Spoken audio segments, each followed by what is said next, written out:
मालोजीराजे गेले. भोसल्यांच्या खानदानीची शान गेली. यमराजाच्या सही शिक्क्यापुढे कोणाचे काही चालत नाही. मालोजीराजांच्या इंदापुरातील समाधीच्या व्यवस्थेसाठी 17.5 रुके जमीन लावून देण्यात आली. आता विठोजीराजांपुढे प्रश्न होता मालोजीराजांच्या पुणे प्रांताच्या जहागिरीचा. बादशाह व मलिक अंबर हे ही जहागीर तगीर करतात की काय अशी धास्ती वाटत होती. कारण शहाजीराजांचे वय होते फक्त 5 वर्षांचे. वालिद हक्क झाले, औलाद नातवान. तेव्हा जहागीर जप्त होणार असे स्पष्ट दिसू लागले. पण वजीर मलिक अंबर मोठा दूरच्या नजरेचा होता. विठोजी भोसले शूर आहे, तो जहागीर सांभाळील.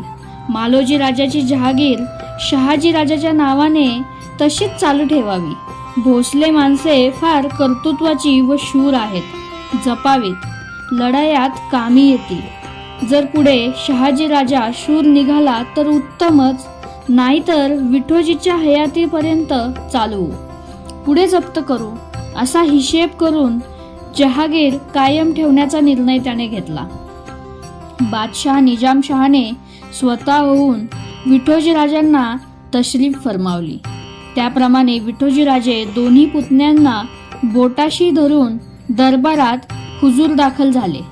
सुलतान निजामशहाने जातीने त्यांचे सांत्वन केले. राजे मालोजी भोसले गेले म्हणजे शाही तख्ताचीच शान शौकत बर्बाद झाली. राजे केवळ शमशेरीचे फर्जद होते, पण नशिबापुढे वकिली चालत नाही. बादशाह सांत्वनाचा मजकूर बोलला. त्याने मातम पुरसी केली. शहनशाह बादशाह मोठे रहमदिल. जहागिरीच्या सनदा व वस्त्रे त्याने शहाजीराजांस इनायत करून निरोप दिला. शहाजीराजे वयाच्या 5व्या वर्षी निजामशाहीचे जहागीरदार झाले. पुणे व सुपे जहागिरीचा कारभार विठोजीराजे पाहू लागले. मुलांच्या पालन पोषणाकडे त्यांचे सदैव लक्ष असे. मुले मोठी होऊ लागली. वयाची 13 ओलांडली. शस्त्रास्त्रांत राजे हळूहळू पटाईत होऊ लागले. विठोजीराजांच्या व उमाबाईच्या मनात दोघाही राजबाळांची लग्ने करावी असा विचार येऊ लागला. मालोजीराजांचा फार मानस होता की सिंदखेडच्या लखुजी जाधवरावांशीच सोयरीक करावी. जाधवरावांच्या अंगणात चमकणाऱ्या एका चाणाक्ष चतुर चांदणीवर त्यांचे चित्त खिळलेले होते. हीच पोर आपली सून व्हावी अशी त्यांची अतीव तळमळ होती. पण ही इच्छा तडीच पोहोचली नाही. मध्येच नौका बुडाली. अर्धा डाव टाकून मालोजीराजे स्वर्गी गेले. शिंदखेडकर लखुजी राजे जाधवराव म्हणजे निजामशाहीतली फार मोठी असावी. 27 महालांची जहागीर होती त्यांना. शिवाय शिंदखेड, मेहकर, साखरखेरडा वगैरे खासगत महाल त्यांच्या वतनात होतेच. शिंदखेडला आणि देऊळगावला वाडेहुडे बांधून जाधवरावांनी तोलदार दौलत थाटली होती. त्यांचे दैवत बालाजी. बालाजीचे देऊळ राऊळ त्यांनी फार चांगले ठेवले होते. देऊळ गावात एक भक्कम गडीही होती त्यांची. लखोजींना 12,000 फौजेची सरदारी होती. शिंदखेड गाव चांगला गजबजलेला होता. जाधवरावांना दौलत होती, पागा होती, मान होता, हत्ती झुलत होते. पण ह्या सर्वाहूनही मोलाचा ठेवा परमेश्वराने प्रसन्न होऊन त्यांच्या पदरी घातला होता. हा ठेवा म्हणजे त्यांची लेक जिजाऊ.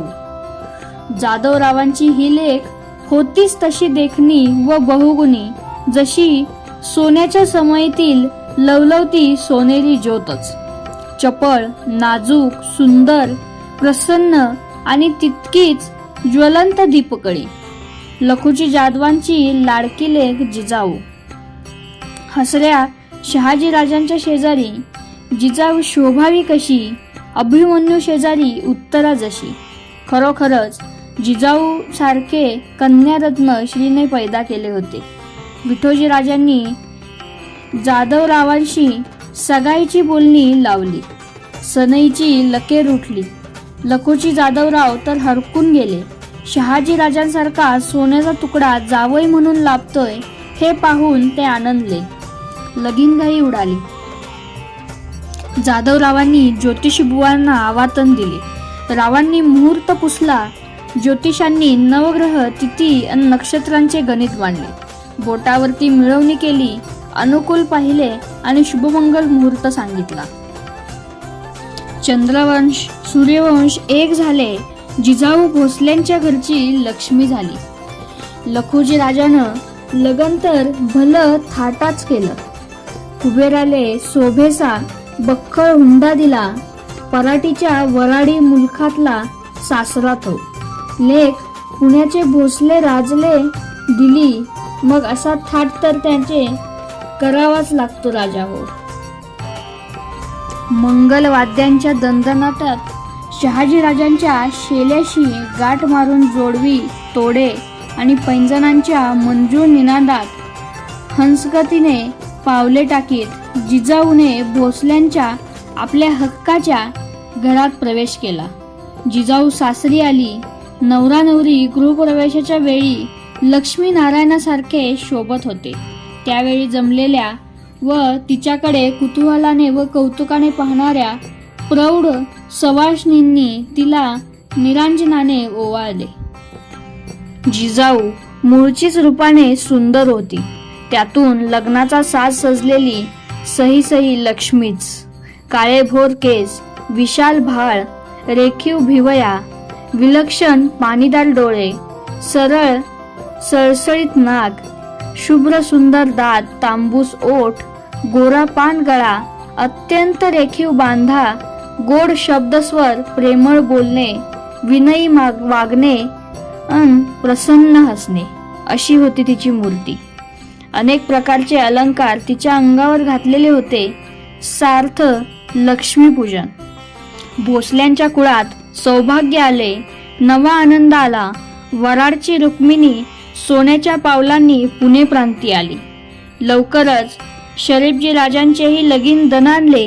विश्वासराव नावाच्या कुळवान मराठा सरदाराची लेक नवरी केली. तिचे नाव दुर्गाबाई. जावाजावांनी आपापल्या पतीला हसविले. सासूचे दुःख निवविले. मुलांच्या व सुनांच्या सहवासात उमाबाई दुःख विसरली. विठोजी राजांनी मुलांकरिता सतत मोठ्या मायेने कष्ट घेतले. त्यांचा स्वतःचा संसारही चांगला भरभराटलेला होता. त्यांच्या बायकोचे नाव होते आऊबाई. त्यांना एकूण 8 पुत्र होते. त्यांची नावे होती संभाजीराजे, खेळोजीराजे, मालोजीराजे, मंबाजीराजे, नागोजीराजे, परसोजीराजे, त्र्यंबकजीराजे व कक्काजीराजे. व ही सर्व भोसले भावंडे विठोजी राजांच्या भोवती मोठ्या खेळीमेळीने आणि जीवाभावाने वागत होती.